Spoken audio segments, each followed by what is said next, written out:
జగన్ గారు లేకపోతేనే నయమేమో, జగన్ గారు శాశ్వతంగా లేకపోతేనే నయమేమో. ఎందుకంటే ఆయన ఉంటే ఈ రాష్ట్రానికి కీడే తప్ప మేలు లేదు. ఇలాంటి కొన్ని వ్యాఖ్యలు అయితే కనుక ఉండవల్లి అనూషగా చేశారండి. ఆవిడ ఏం మాట్లాడింది అనేది నేను మీకు అవసరమైతే నా వీడియో ఎండ్లో ఆవిడ మాట్లాడింది వీడియో కూడా ప్లే చేస్తాను. అలాగే ఆవిడ ఏం మాట్లాడింది ఒకసారి మీరు విందురు. కానీ వినే ముందు నాకు రిక్వెస్ట్ ఉంది, ఎవరైనా సరే ఏ రాజకీయ నాయకుడి గురించి అయినా సరే ఇలా మాట్లాడటం ముమ్మాటికి తప్పే అని నేను చెప్తా.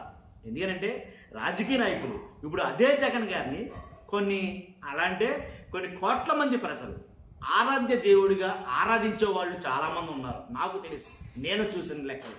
కాబట్టి అలాంటి వ్యక్తిని ఇలాగా అంటే అంత స్థాయిలో ఉన్న వ్యక్తుల గురించి ఇలా మాట్లాడటం ససేమీరా ముమ్మాటికి తప్పని చెప్తాను నేను.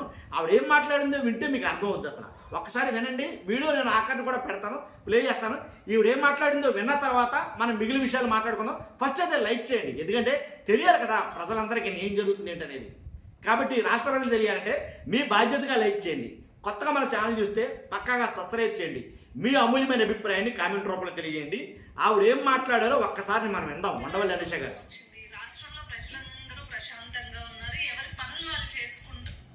రాష్ట్రంలో ప్రజలందరూ ప్రశాంతంగా ఉన్నారు లేదండి, రాష్ట్రంలో ప్రజలందరూ ప్రశాంతంగా ఉన్నారు అని అనుకోవడం తప్పు. ఎందుకంటే చాలామంది చాలా ఇబ్బందుల్లో ఉన్నారు, కష్టాల్లో ఉన్నారు, నష్టాల్లో ఉన్నారు. ఏదైతే మొన్న వచ్చిన మోతా తుఫాను ఏదైతే ఉందో ఆ తుఫానులో భాగంగా చాలామంది రైతులు దారుణంగా నష్టపోయారు. వాళ్ళు కూడా ప్రశాంతంగా ఉన్నట్టేగా. అంటే మనం ప్రశాంతంగా ఉన్నంత మాత్రాన వాళ్ళు ప్రశాంతంగా ఉన్నారు అని అనుకోవడం ముమ్మాటికి తప్పే.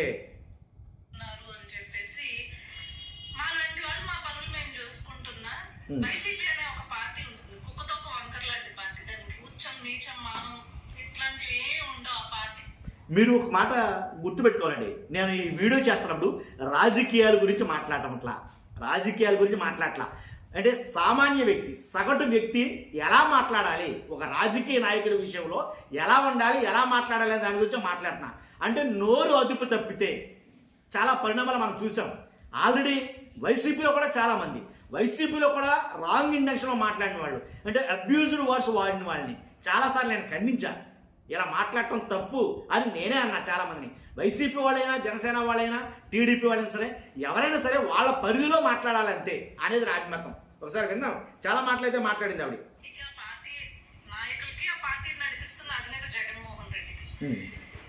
కూటమి ప్రభుత్వం వచ్చింది మొదలు కేవలం మత రాజకీయాలు తప్పించి ఇంకో రాజకీయమే చేసి రావట్లేదు.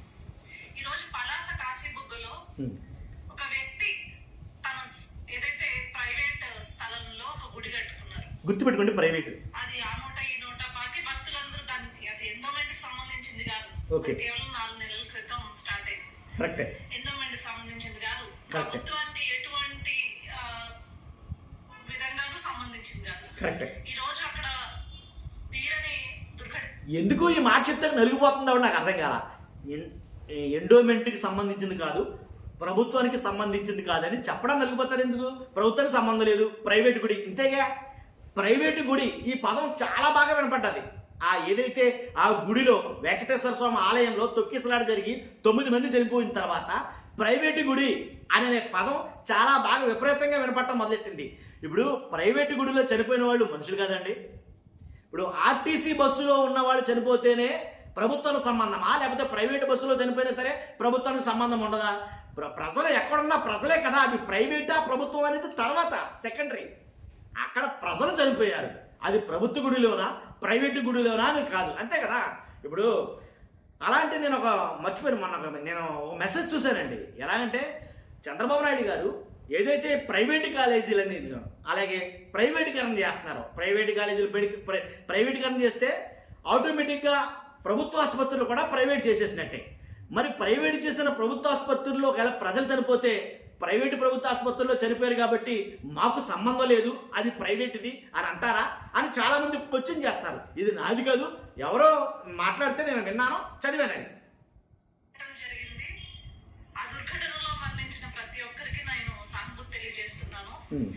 కానీ తిరుమల తిరుపతి దేవస్థానం దగ్గర నుంచి ఈ రోజు కాశీబుగ్గ ఘటన వరకు జగన్ అనేవాడు మత మౌఢ్యంతో కొట్టుకుని చచ్చిపోతున్నాడు. ఈ రోజు ఏ రకంగా రాజకీయం చేస్తున్నా అంటే అభివృద్ధికి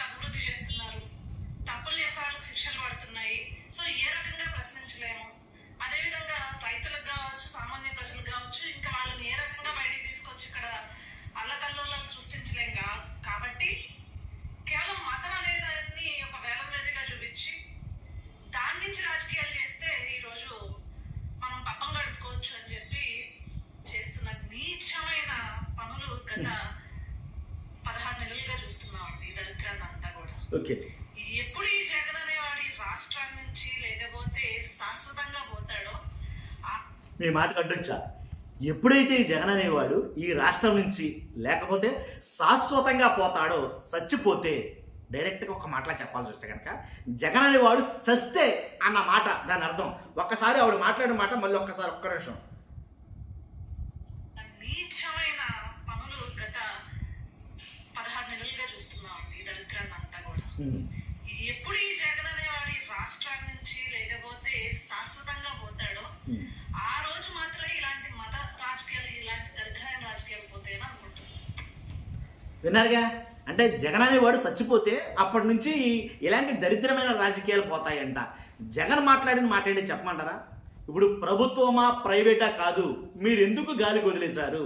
ఇప్పుడు ఎక్కడైనా 10 మంది నిలబడి మాట్లాడితే పోలీసులు అక్కడికి వెళ్ళి ఏంటని ఎంక్వైరీ చేస్తారా లేదా? జాతరలకి, అన్న సంతర్పణలకి, ప్రతిదానికి కనీసం 2-3 కానిస్టేబుల్ అపాయింట్ చేస్తారు కదా.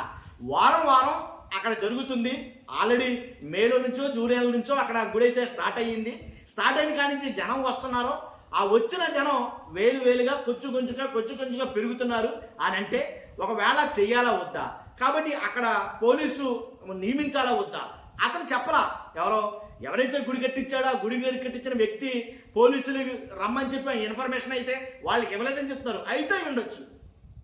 కానీ ఏంటంటే అలాగని వదిలేస్తామా మనం? ఏదైతే వైద్యం లేట్ అయిందనో కాబట్టి రాష్ట్ర ప్రజల్ని చూసుకోవలసిన బాధ్యత ప్రభుత్వానిదా కాదా? ప్రైవేటు కూడా, ప్రభుత్వానికి సంబంధించిన కూడా ఇవన్నీ పక్కన పెట్టేయాలి కదా. అది జగన్ మాట్లాడింది.